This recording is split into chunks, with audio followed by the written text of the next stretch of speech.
let's make this cute little floral bookmark together. We start by choosing our colour palette. Mine will be green/blue. Start painting this simple dark flower in the corner of your bookmark.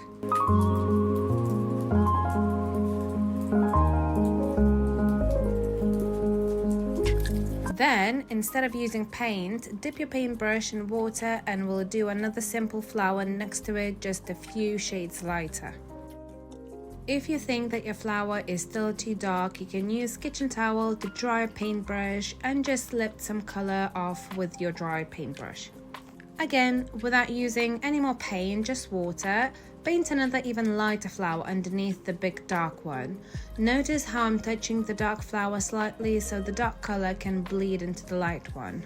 You can start to really notice how the dark colour creates this beautiful gradient when bleeding into the lighter colour. Let's do a small dark flower in this little space. Again, we are letting the colours bleed into each other to create this gradient. To mix it up a little, let's paint just the dark outline of a flower. Let's carry on in this manner. Dark flowers, then using just water, paint some light flowers, mix it up with just outline flowers too.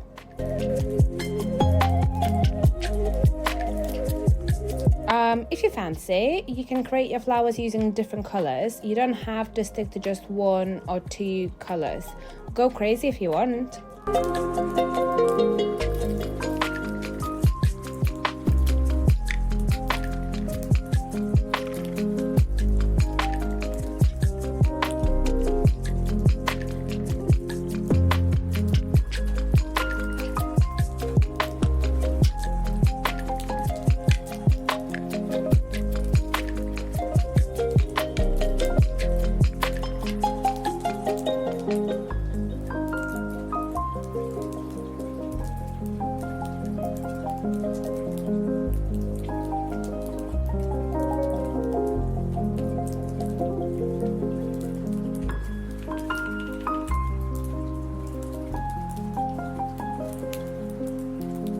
When the first layer is dry, let's paint some small outline flowers to fill in the gaps.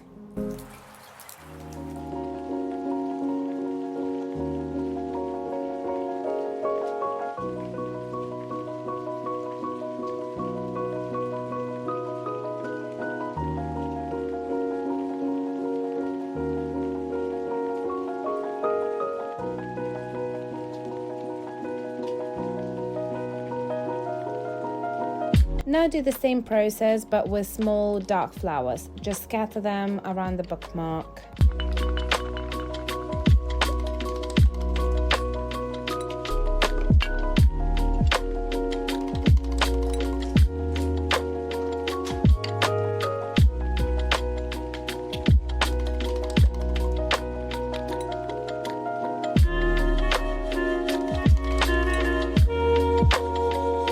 Let's start decorating a little.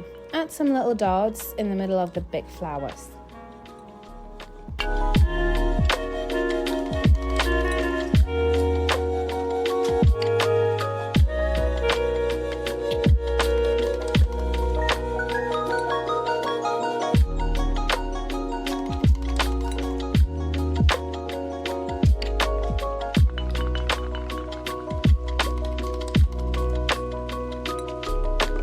After that, add white little dots in the middle of the small dark flowers.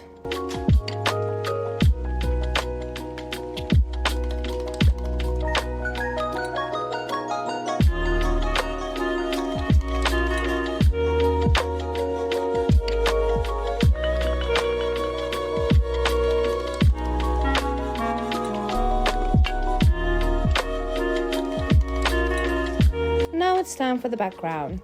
Choose the colour that you think will go well with the colour of your flowers and start filling in the gaps between the flowers. I chose this lovely olive green. It's probably my favourite shade of green that I own after the sap green.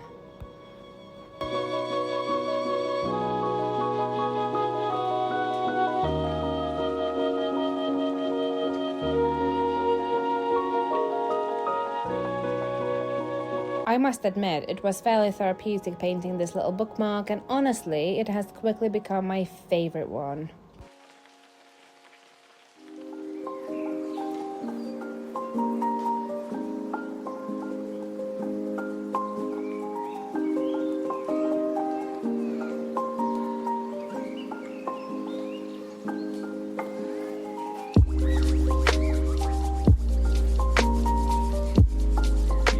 You can really start seeing it come together now.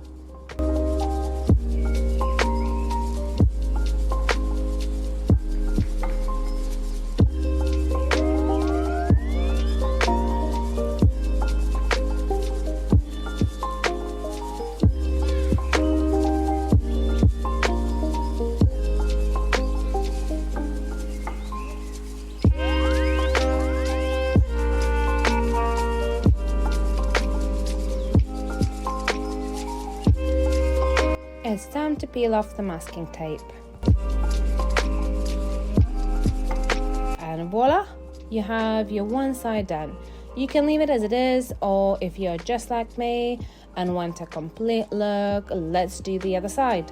By doing the other side, you can practice more with working with water more instead of paint. Maybe you want a different color palette on the other side. You know, you can practice in whatever manner you want.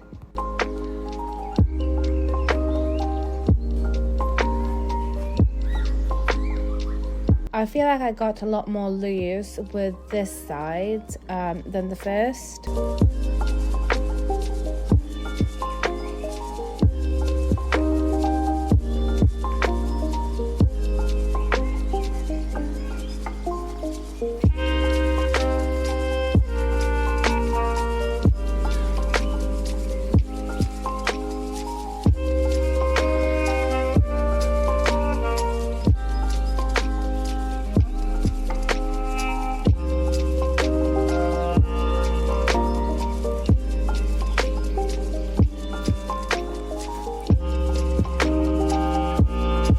I get a lot of questions about my masking tape. I use a very regular builder's masking tape. Most of the time it doesn't stick properly to the paper to cause any damage, but if you feel like yours got stuck to the paper quite badly, then I would recommend using just a simple hairdryer. You warm the masking tape up a little bit to loosen that glue, and it then should peel off with ease. My bookmark is now nearly done. I will be using my little corner cutter to make the corners round, but if you don't have one, you can just use scissors to round them up yourself.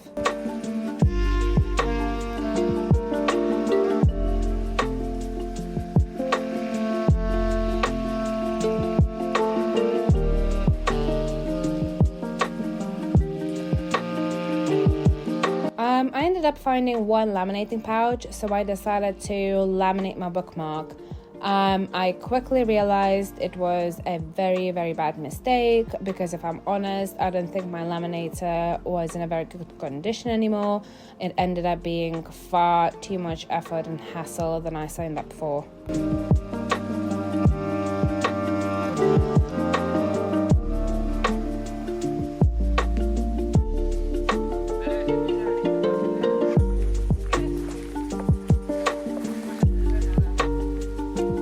Well, it's laminated now, so let's just cut the bookmark out of this laminating pouch. You can really tell I wasn't too happy with the way it laminated my bookmark just by the amount of times I keep running it through the laminator.